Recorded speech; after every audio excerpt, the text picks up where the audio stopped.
Hi, I'm Brian Lane, Certified Pedorthist with Dr. Comfort.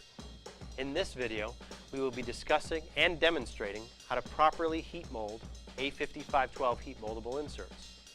Now, these inserts have several different names, including A5512, the code necessary for billing these to Medicare, as well as other insurance carriers, as well as non-custom accommodative orthotics, heat moldables, off-the-shelf or over-the-counter inserts.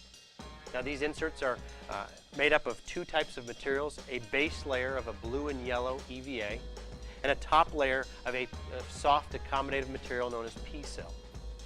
These inserts have been approved by Medicare to be billed out as A5512. Now, during this video, I will show you how to properly heat mold these inserts with either a convection oven or a heat gun, both reaching a minimum temperature of Medicare's requirement of 230 degrees Fahrenheit. With that being said, it's also important to note that you should not use a microwave oven in order to heat these inserts.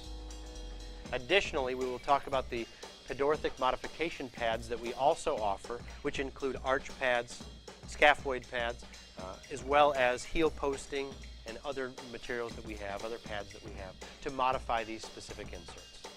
Now I'd like to demonstrate on two patients the proper heat molding techniques for Medicare. For our first demonstration, we will be using Mallory from customer service to heat mold non-custom inserts using a heat gun. Now, the very first thing you want to do with your patient is to first verify the style, including the size and fit of the shoe. That way you ensure that the shoes and inserts are going home with that patient that day. The next thing you want to do is properly position the patient in order to heat mold these inserts. So I'll have Mallory sit forward in the chair so she's at more of a neutral position and be able to put a little bit more weight on the insert as it's heat molded. So once we've done that, I usually demonstrate to the patient exactly what will occur. When we'll heat mold this insert, and I'll have you put your foot right on that insert as it's warm. That will ensure that we're going to achieve total arch contact, which is the main purpose of heat molding these inserts. So once we've instructed the patient what we will do, then we could start heat molding. Now, two techniques can be used with this heat molding gun. First, you could use it standing up and just move the insert over the heat. Or you could actually use a surface such as a box top that will not conduct any heat and you don't burn any surfaces there.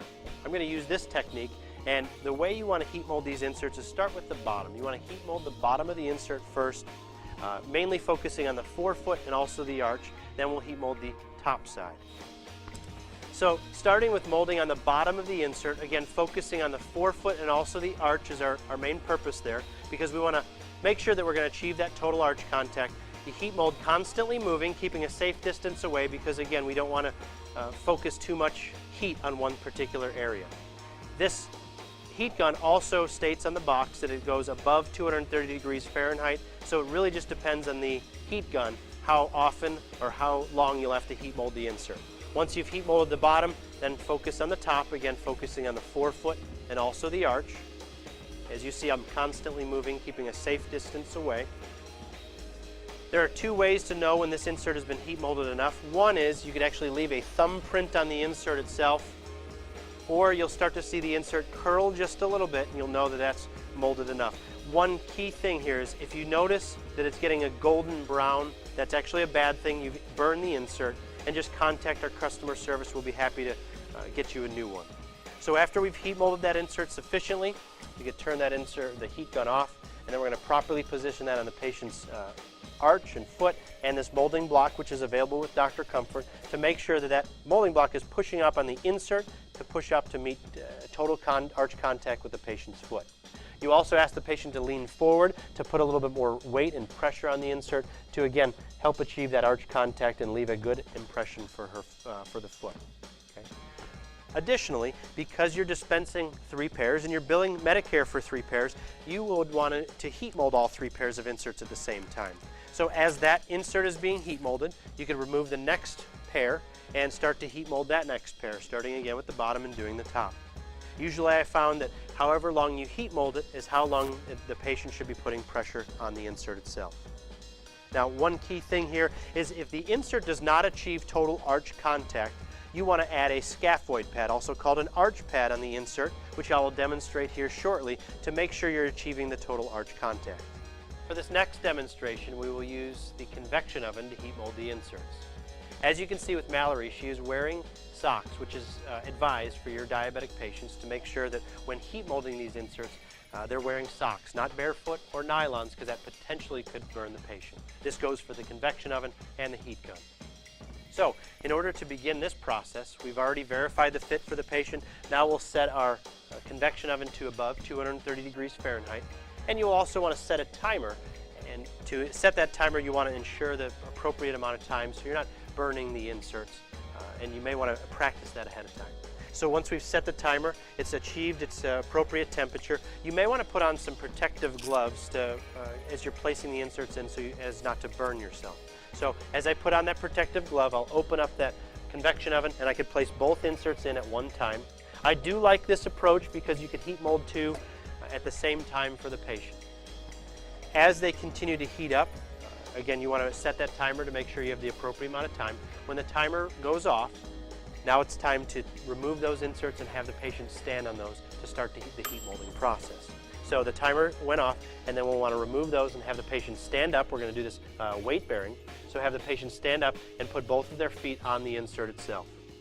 The idea here is trying to ensure that the arch is achieving total arch contact. And again, if it does not, you want to add that scaphoid or arch pad, which will be the next demonstration. Additionally, what you can do is, while those are heat molding, take out the next pair and place those inside the oven to make sure you're heat molding those as those are heat molding on the patient's foot. This is how to heat mold an insert using the convection oven. Now I'd like to show you how to add scaphoid or arch pads to achieve that total arch contact. Because achieving total arch contact is a Medicare requirement, we at Dr. Comfort have come out with a family of pads, these pedorthic modification pads, to assist you in aiding these patients to not only offload specific sites on the bottom of the patient's foot, but also achieve total arch contact. Specifically talking about the arch contact, we have scaphoid or arch pads, which could be found either in a soft sponge arch pad or even a harder, more rigid rubber pad. Now, these can be ordered through Dr. Comfort, and as the orders are placed, we send those to you in a pair. Once you've received those, you want to add those onto the insert to help achieve that total arch contact in the patient's foot. To put these on, I will demonstrate by using some super glue, which is also available at Dr. Comfort. You may also use rubber cement. But to do that, you want to add the rubber cement or the super glue on the bottom of the insert itself. Now, this is a quick curing super glue, so you want to be careful where you're actually touching that. So once you've gotten the arch pad, you'll place that on the insert itself, and you want to hold that on there only for about 10 to 15 seconds for that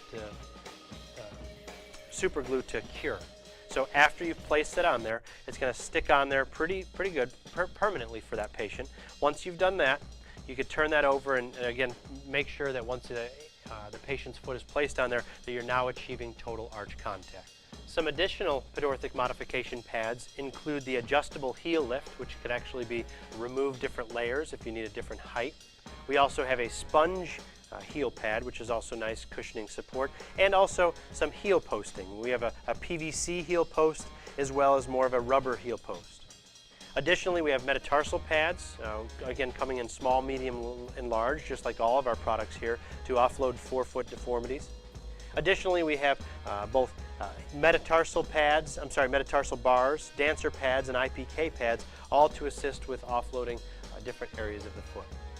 If you have any questions regarding any of these tools or would like to order them, please don't hesitate to call our customer service or any one of our number of certified pedorthists on staff at Dr. Comfort. Thank you.